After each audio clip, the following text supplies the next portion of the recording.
Monte Sinai, século XV a.C. Pelo livro do Êxodo da Bíblia, foi no alto desta montanha sagrada que Moisés se encontrou com Deus. Há uma lenda interessante que provém exatamente daqueles tempos. Então, quando Moisés subiu ao Monte Sinai para falar com Deus, uma nuvem desceu do céu e alguém disse que Moisés entrasse na nuvem para subir até Deus. Uma porta se abriu na nuvem e Moisés entrou. A porta se fechou e ele subiu. O Senhor desce do céu com fumaça, fogo, muito barulho, estremecendo tudo. Todas as religiões falam da mesma cena. Usam nomes diferentes e as versões mudam. Mas a história base é sempre igual. Alguém desce entre barulho, fumaça e fogo. Os humanos nunca entenderam o que era aquilo e sempre interpretaram mal. E acreditaram que era Deus, ou os deuses. É uma interpretação equivocada. Tenho certeza absoluta, não tenho dúvida de que fomos visitados por seres do espaço. Segundo teóricos dos antigos astronautas, esse tipo de relato aparece em todas as grandes religiões, inclusive no Islã, onde o anjo Gabriel, também chamado Jibril, foi intermediário entre o profeta Maomé e o deus muçulmano Alá. Jibril viria normalmente para dar sabedoria a Maomé, dentro da caverna onde ele morava, mas em 2 ocasiões, Maomé não se encontrou com Jibril na caverna em pessoa. Maomé saiu da caverna e quando saiu, uma coisa absolutamente fantástica apareceu. O que Maomé viu quando saiu da caverna? Os registros dizem que Maomé viu um objeto de brilho maravilhoso na frente dele.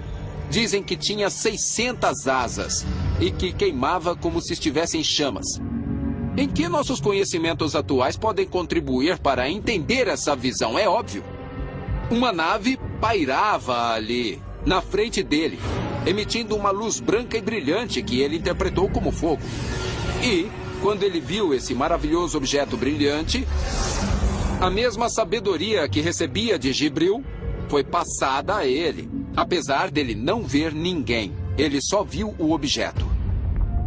Será possível que as histórias de deuses e anjos descendo dos céus não sejam eventos divinos, mas visitações extraterrestres? E se for assim, estarão mesmo dirigindo o nosso futuro?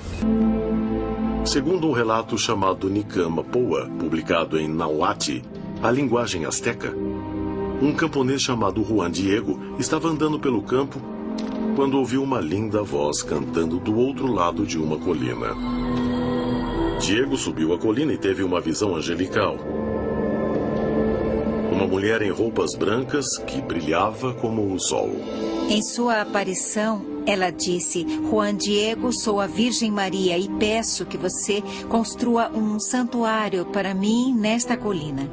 Juan Diego caiu de joelhos e disse: Senhora, farei exatamente como me pede. Mas, segundo a história, Juan Diego não conseguiu convencer o bispo local de que tinha realmente visto a Virgem Maria. Então ele voltou à colina, onde novamente teve a visão. Ele disse: Senhora, por favor, me dê um sinal, porque ninguém acredita em mim quando digo que a vi. E ela disse: Juan Diego, abra sua manta. E então ele abriu. Aí ela encheu a manta com rosas. Ele levou as rosas ao bispo e o bispo caiu aos pés dele. Mas não foram as rosas que o fizeram crer na história de Diego. É que no meio da manta havia uma figura da Virgem Mãe. O bispo acreditou e construíram a igreja na colina. A manta existe até hoje. E apesar do frágil tecido, sua condição ficou comprovadamente intocada, apesar dos efeitos do tempo.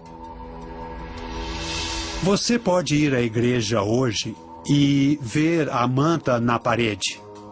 Ela não se degradou apesar dos mais de 400 anos ali, apesar de ter havido um incêndio e de ter havido uma explosão que entortou, comprovadamente, uma cruz de ferro. Mas a manta, ao lado da cruz, ficou intacta. Seria a imagem sagrada realmente evidência de uma visita da Virgem Maria? Ou haveria outra explicação sobrenatural? Além de a manta ficar inexplicavelmente intacta por centenas de anos, quem a estudou encontrou outras qualidades inexplicáveis. A mais bizarra está nos olhos da imagem. Com largura de 7 a 8 milímetros, o que se vê dentro dos olhos é um mistério extremamente enigmático. Parece que há pessoas ou personagens na pupila dos olhos. O rosto das pessoas que estavam ali quando a manta foi marcada por Nossa Senhora de Guadalupe em 1531. Mas se Nossa Senhora de Guadalupe realmente tiver origem extraterrestre, ela veio de um reino celeste ou de outro lugar? Não só os teóricos dos antigos astronautas creem que a visão de Juan Diego foi um encontro extraterrestre, mas até membros da igreja dizem que houve algo mais do que uma experiência religiosa. Nossa Senhora de Guadalupe é decididamente uma visitante celeste. Mas, em minha opinião, o que essa história diz discorda totalmente do que diz a Bíblia. De fato, ela disse que protegeria quem a venerasse naquela igreja. Isso significaria endeusar Maria, quando a Bíblia é muito clara.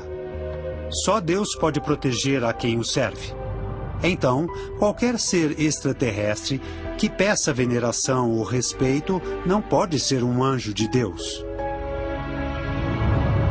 Juan Diego pode ter testemunhado não só uma aparição, mas de fato viu um extraterrestre vivo, que veio por algum tipo de tecnologia avançada e cuja missão era incutir fé espiritual e anseio pelo divino.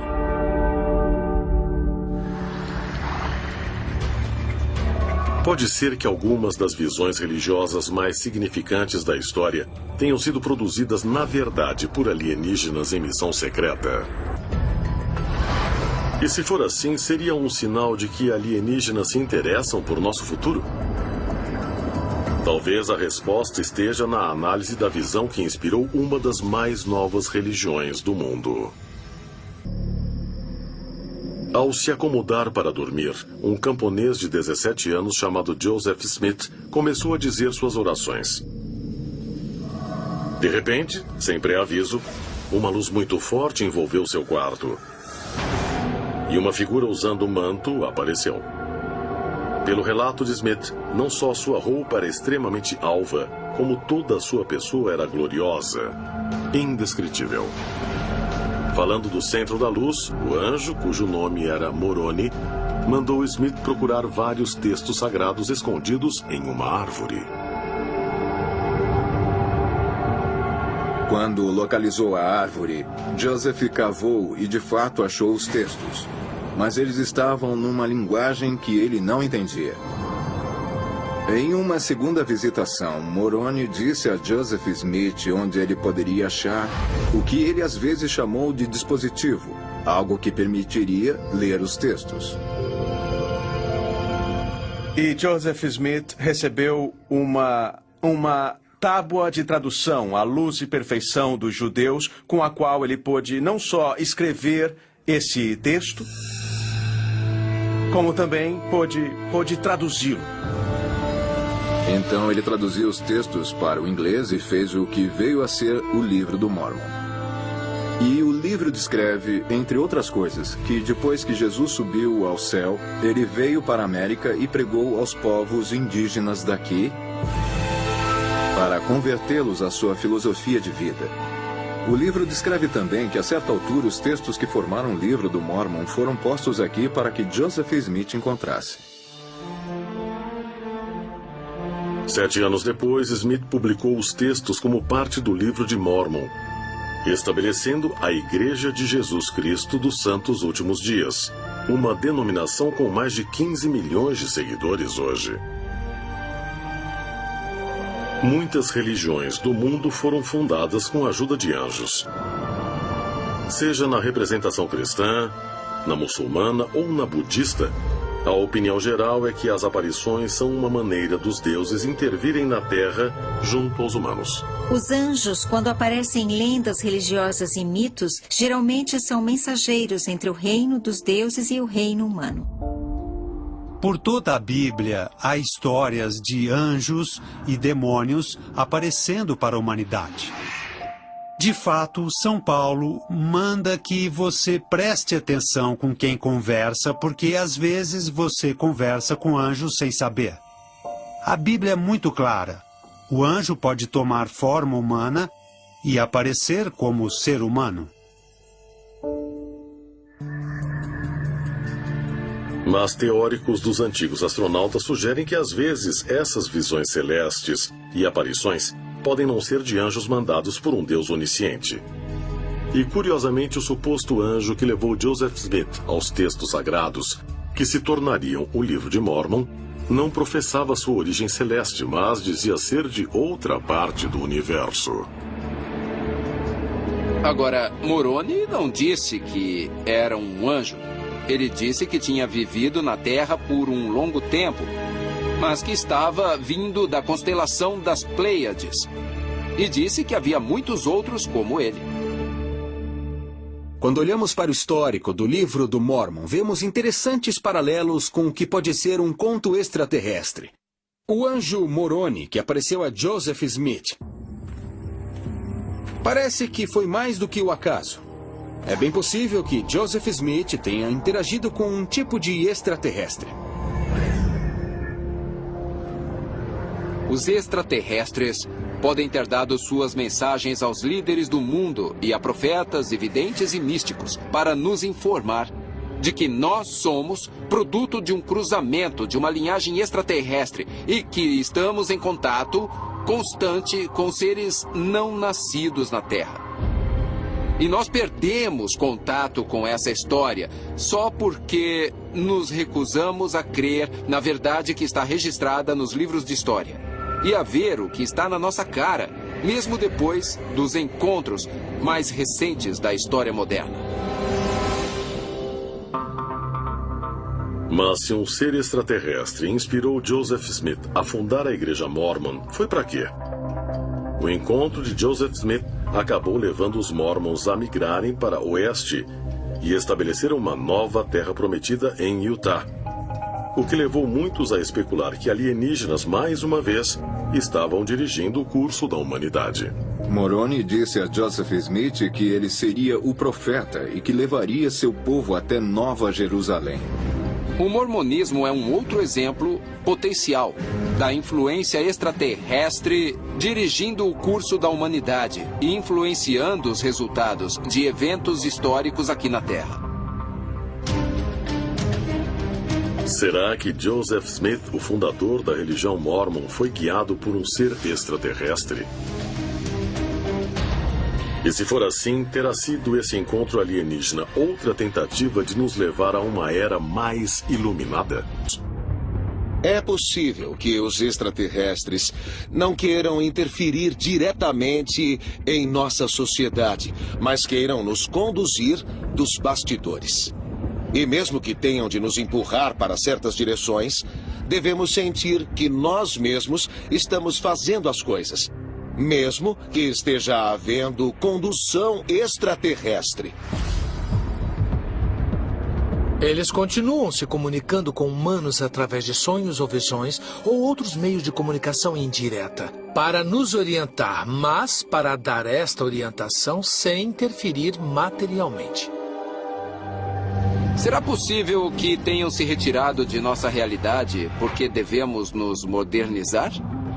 Pode ser que o propósito seja nos dar a oportunidade de segui-los, sem sermos forçados. Porque se fôssemos forçados, simplesmente os veneraríamos como deuses e não aprenderíamos nada. Mas fazendo tudo nós mesmos, fazemos nosso caminho. De fato, fazemos nossa experiência ascensional e nos tornamos mais como eles no processo. Será que a vida na Terra vem sendo influenciada por encontros alienígenas há milhares de anos? Será que as visões divinas, os sonhos proféticos e as aparições de OVNIs são sinais de que somos manipulados por uma raça mais avançada?